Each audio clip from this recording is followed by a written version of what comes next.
In the beginning, there was an all.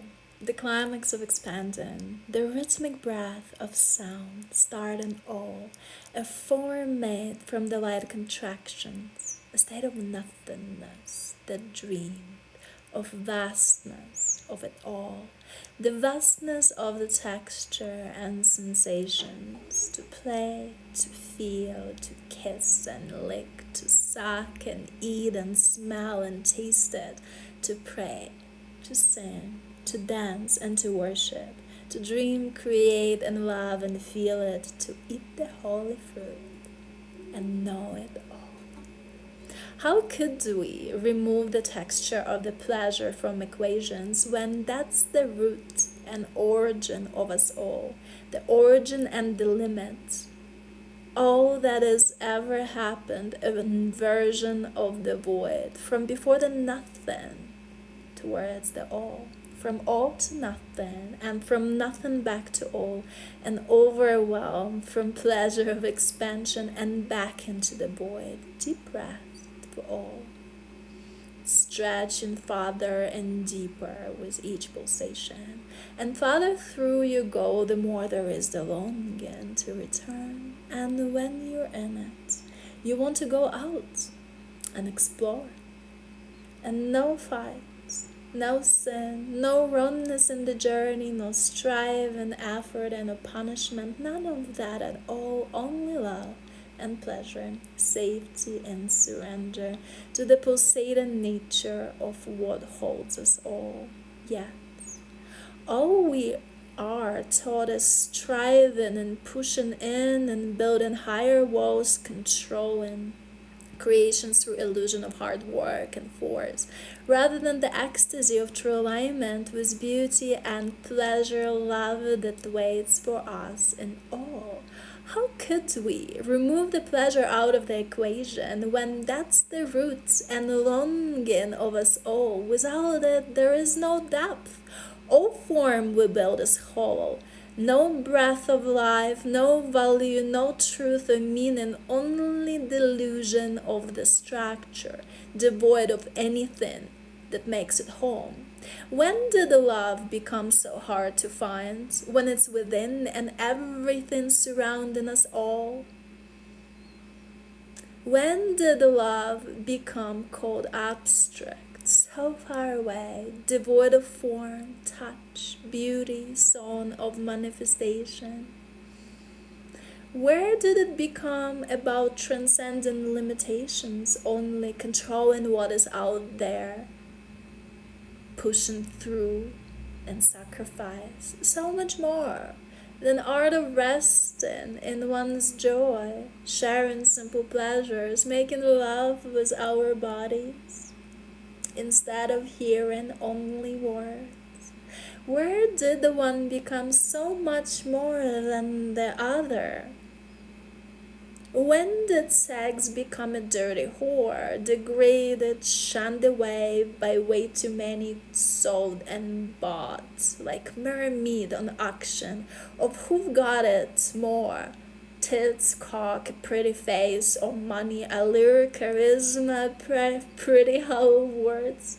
Or easier to get, hard to get, has more power, or more submissive, willing to go farther? For validation or for money, better at transaction or better at the game to fool them all.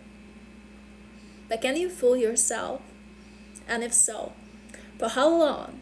And what are you willing to forego to keep yourself from pain of seeing the decay we all swim in? No purity, no depth, no truth, just mere gorging on what is out there, sea of filth, consuming, fighting over, or denying, controlling, pushing, pulling, transmuting into the pretense of celibacy and craving, trying to trust into or stuff in every one of our holes just to avoid the hole inside and facing truth. The truth that we are lost and Father spinning on an accelerated path to destroy us all. And no number of technology, politics, and social quarrels, divisions on the left, the other, right?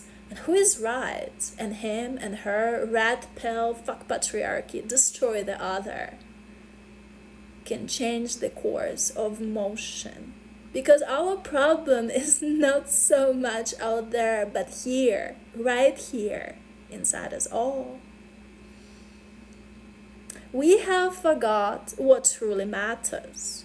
We forgot the power of the pleasure and innocence of liberated want, simple, plain. This is what I want, before desire became dirty, before we have learned all of the ways why she is less and dirty and has to be kept in check tightly on a leash of shame, control.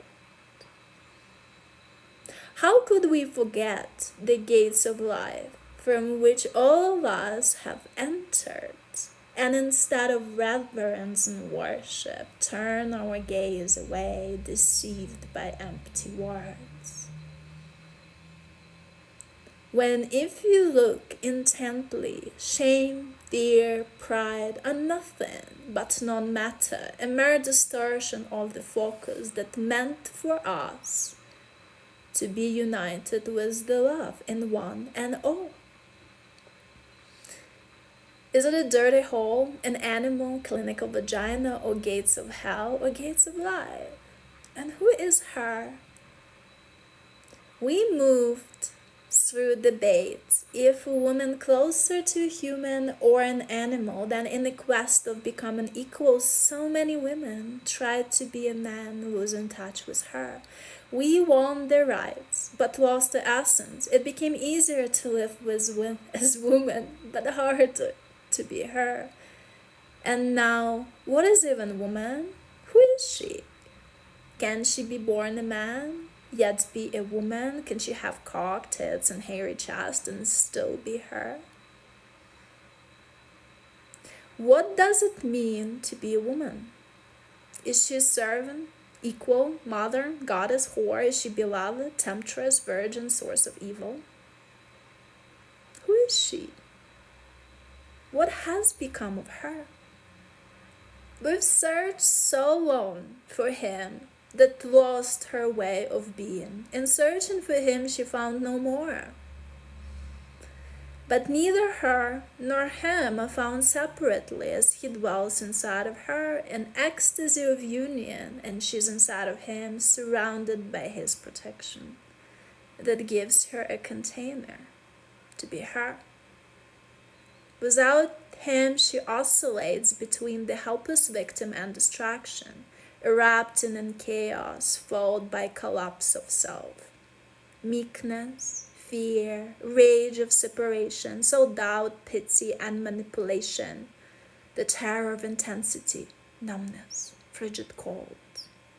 Without her, he is the despot, pushing further into the realm of abuse and exploitation, forcing himself on nature and on her, stuck in his head, judging and compartmentalizing, breaking her body into pieces to satisfy his quest for more intensity of sensation, but not true feeling, because to truly feel, he needs to be inside of her and hold her in his arms for life to have the meaning, because his quest is not away, but always towards her. This is not the end.